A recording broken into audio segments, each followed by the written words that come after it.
from wildlife resources. These tickets are not like tickets that you get from Highway Patrol.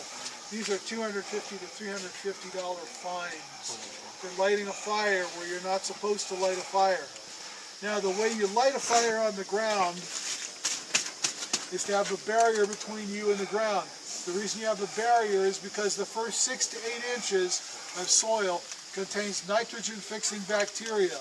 And if you light your fire directly on the ground, you will sterilize that ground and nothing will grow there for 5 to 10 years until those bacteria can migrate back in. So the way you get your fire up off the ground is first of all put a barrier between you and the ground, which is this garbage bag. The next thing you need to do is pile about 2 inches of mineral soil on top of that to insulate. Now this mineral soil is actually sand that came from the pond. So you take this mineral soil and then you gather about a hatful of very, very small kindling wood. If you gather less than a hatful, you'll never get a fire lit. Okay, so you get your kindling on there. Then for your fuel wood, you use something about as big as 2 fingers. Okay, if you use anything bigger than the diameter of your wrist, it'll never burn down. Never gather fuel that's bigger than the diameter of your wrist. This is very inefficient. You gather as much fuel wood as you need to burn a fire for as long as you need to. When you're done with your fire, a leave no trace fire has to burn all the way down to white ash. There's no blackened ends, no residual wood. So you get down there and you blow it until it's all down to white ash. You take the white ash and you scatter it. Take your mineral soil, put it back where you got it from. Take your garbage bag, put it back in your pack, and you're ready to go. Now there are a lot of real good alternatives to an open fire.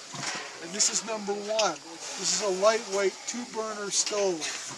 It's very easy to set up. Have any of you been to Timberline? You need to go to Timberline. Those of you who are second-year scouts absolutely need to go to Timberline. It's stuff you'll use on your mission and everywhere else in life.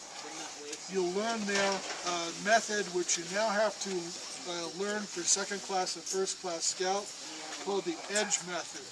EDGE stands for explain, demonstrate, guide, and enable.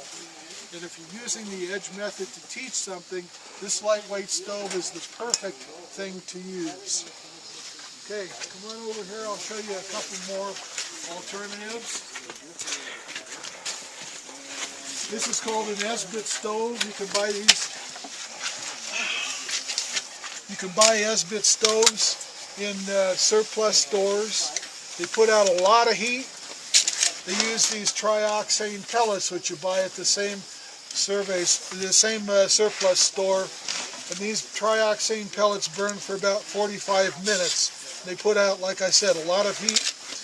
You put your pot right down on top of that.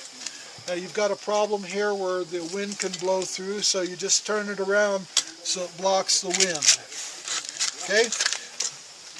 If you're overseas, for instance in Europe, you might have to use an alternative fuel.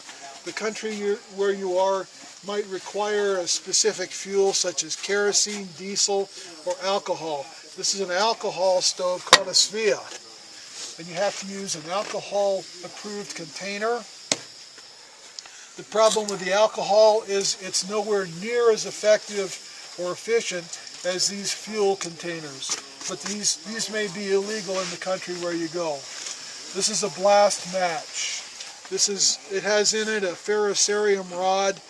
This thing always works. It always produces a lot of sparks. Okay? Really great toy. Okay? Can you do that again? Make sure I got that on. Ferrocerium rod. Sweet. Okay. I want one for Christmas. Yeah, that's nice. Mike, I want one for Christmas. These things are called pocket rockets. Okay? They're a very efficient method except for a couple things. The first thing is you put your pot down on the top of that, and here's your flame, and here's your pot, and here's the wind blowing through, blowing all the heat. So you set up some sort of barrier to the wind, and then what are you doing? You're reflecting all the heat down onto your fuel canister. And pretty soon you can hear the fuel in your fuel canister start to boil. You'll hear it boil and pop, and then all of a sudden, pachoo! And there goes your pocket rocket. It'll shoot right out. It'll totally strip I thought the it. bottoms of those cans was supposed to pop before anything would come off the top. Well, that's the theory. So what you do is you buy one of these things, and you put your fuel here and your burner here, and you separate them, and then you can put your windbreak in between them. Okay, now don't step back. This is, it's still on. This is a white gas stove. I think it is. So these things have to keep pumped up.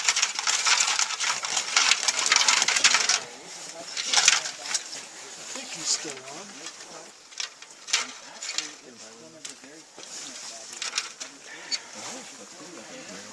We got no heat? So. No? Okay. Well.